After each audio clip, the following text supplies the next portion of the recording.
one of the top reasons for divorce and marriage is finances. Just not being on the same page, having financial infidelity. That means a spouse or a partner is spending money without the other person knowing, having secret accounts, all of those things. These are the reasons why people could potentially get divorced or split up around finances. And we're not going to let that happen to you. So I'm going to give you a list of 10 questions or topics that you can talk to your spouse about or your partner about to try to get on the same page financially.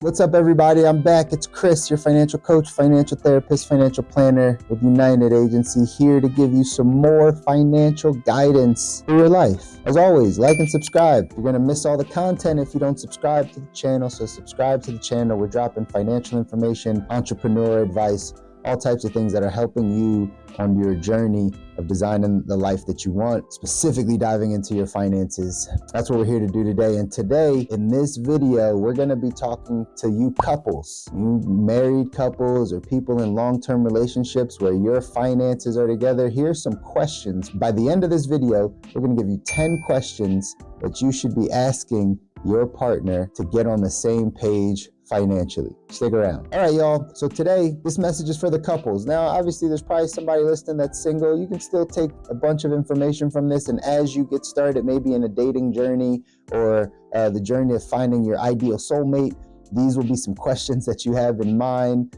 that you can always ask to get on the same page. But ladies and gentlemen, it's so important for us to get on the same page financially in a committed relationship, long-term relationships, whether it's marriage or just another long-term relationship that you have. You got to get on the same page financially. As far as marriage, one of the top reasons for divorce and marriage is finances. It's not being on the same page, having financial infidelity. That means a spouse or a partner is spending money without the other person knowing, having secret accounts, all of those things. These are the reasons why people can potentially get divorced or split up around finances. And we're not going to let that happen to you. Here at United Agency, we believe in strengthening families.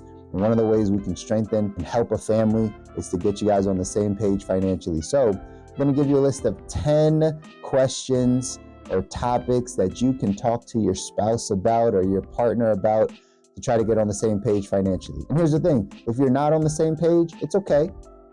You have time to get on the same page. You have time to see it a different way. Just getting a different perspective and understanding how your partner handles money is just the most important thing. So here's going to be a list of 10. Number 1, what's your relationship with money? That might be a big question to start off with, but it's still a question. What's your relationship with money? Do you like it? Do you fear it? Do you need it? Do you not care about it? What's your relationship with it? Have you blown it in the past? Have you done well with it? Do you feel like you're confident with it? Really asking your partner, what's your relationship with money is important. It gives you insight on exactly where they are and exactly where they might want to go. Question number 2, how did you grow up with money? Like, did your parents fight about money? Was money a topic of conversation, a topic of contention in your household? How did you grow up with money? What was your family dynamic with money? That's an important question to get to the root of understanding how someone can get to a certain place in their financial life. Question number 3, how did you get your financial knowledge? At whatever stage you are in life, you've accumulated knowledge around money. Well, where did you get it from? We often get our financial habits and our financial information from our parents. So back to question 2, how did you grow up with them when it comes to money? What did they teach you about it? What did they tell you about it? Where did you get your financial knowledge from? Maybe you picked it up along the way. Maybe you read some Dave Ramsey books. Maybe you read some budgeting books. Maybe you took a course. I'm sure none of you picked a ton of it up in school because that's not something they give us here in the States as far as education in school. But you might have picked up one thing about a debit or a credit or something around accounting. But what about your investing knowledge? Like, just where did you pick up the knowledge from? Are you classically trained? Did you go to school for finance? Did you work in the financial world? Or did you just pick up information along the way? It's an important question to ask. Number 4, are you more of a spender or a saver? Ask your partner. You probably already know the answer and you probably already know their habits, but ask anyway to see where they sit. Do you think you're more of a spender or more of a saver? Do you like putting away money? Do you like living frugally? Or every time money comes in, it's like, oh, let's do this. Let's spend here. Let's buy this. Oh, it'll come back. Let's spend this. Here's a quick tip for you. In most long-term relationships, you have one spender and one saver. That's how it works. When we sit down and coach people financially, if we coach couples, Typically, there's one spender and one saver. Every once in a while, you'll get the people that are both savers. Those are the ones that do really well at paying off debt, hitting all their financial goals, right? Really live frugally, love their life because they both are saving money and have a cushion. That's very rare to find. Other spectrum, you might find two spenders. You might find two people that just like spending. Eventually, what happens with two spenders is money becomes an issue because there's not enough of it to keep spending, right? That's normally what happens. But oftentimes it's a spender and a saver. So which one are you in your relationship? And maybe asking your partner, where do they feel like they are? Question number 5, what are your thoughts on debt? Are you Dave Ramsey, all debt is bad debt? Do you lean more towards, hey, we can build wealth by leveraging some debt? Man, having a mortgage might be a good thing. Taking out some loans to start a business might be a good thing because we'll pay it back and we'll get to our financial goals. But what are your thoughts on debt? Is this a bad thing? Is it the worst thing? Like at all costs, let's stay out of consumer debt. Let's never use a credit card.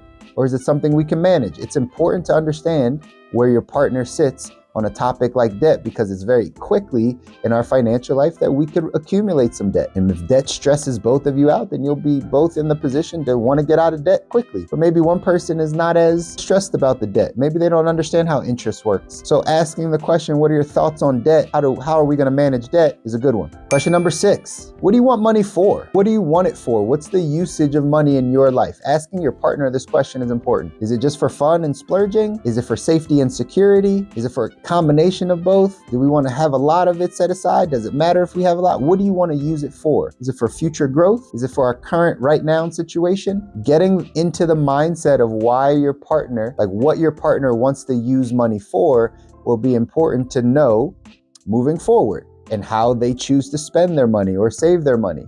It gives a lot of insight when we talk about these topics. So that's number 6. What do you want to use money for? Question number 7, for couples, who's going to manage the money? For some people in a relationship, it's super stressful. We've coached people where their husband and wife, husband just makes the money and just puts it in the bank account or sends it to the wife, and he doesn't even look at it. It's kind of stressful for him. He just wants to go make it.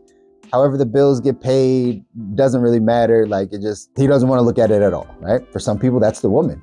I just don't want to look at it at all. It's rare. It's a little bit more rare that that's the case. It's more on the man side, typically what we see. But who's going to manage it, right? Whose strength is it to look at this? Whose skill set likes to be organized, likes to look at numbers, likes to budget, likes to be well prepared for things? Oftentimes, in a relationship, both partners don't need to manage the money. It's important to be open about the money. You don't have to turn a blind eye to it, but someone needs to oversee that.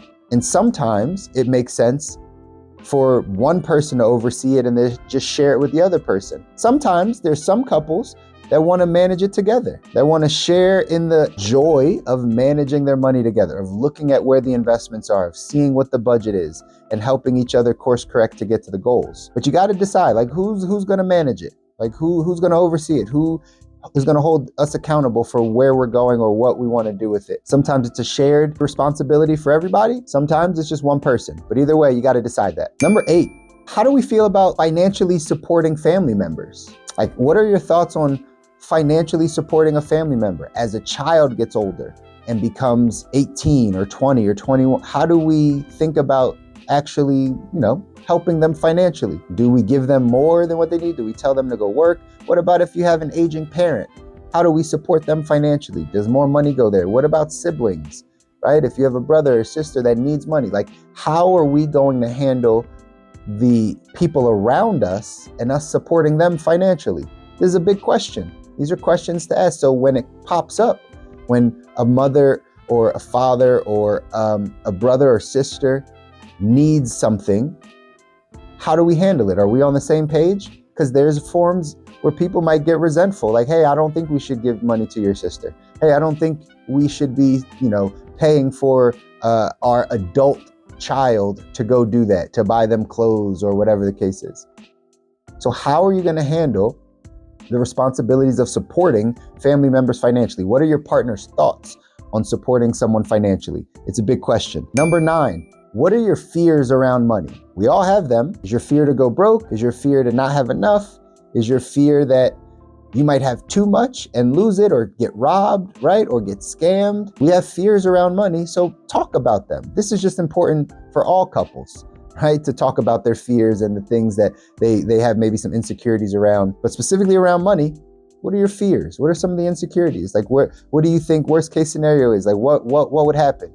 And now that you know each other's fears, you can understand why someone operates the way they do financially, especially your spouse or your partner. And number 10, what are our shared financial goals? Every couple needs shared financial goals. You might have individual financial goals, but shared because you're building a life together. Typically, where do we want to go financially? How much do we need? Where are we going? Some shared financial goals.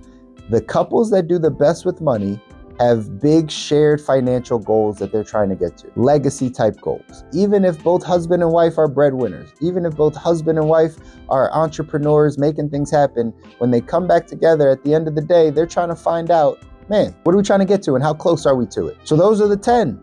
Those are the 10 questions. I highly encourage you to take some time after you watch this video to actually go sit down with your spouse, go sit down with your partner, have the conversation around some of these financial questions so you two can get on the same page financially. There's nothing more powerful than two people in love, headed in the same direction, on the same mission, right? They can conquer the world. And when it comes to finances, getting on the same page is going to be a huge benefit for you couples. Sit down, take an hour, take 2 hours, go out on a date night, whatever it is. Write down some of these questions and start talking about them. Money is not scary if you talk about it. Nothing's scary if you bring it to light and you talk about it. So if you're a little uncomfortable, I would encourage you to push forward and ask some of these uncomfortable questions, because on the other side of that is real breakthrough for you couples. Again, got any questions? Drop some in the chat. Leave something in the chat that's a question. If you're a couple and you're having some issues or there's something that you want to be able to kind of work through a bit more, you can either leave a question in the chat or you can message us directly and actually take some time to set appointments with us so we can start to begin to coach you down this path financially, because we all need a little guidance when it comes to our financial life. All right, y'all, take care. Until next time, peace.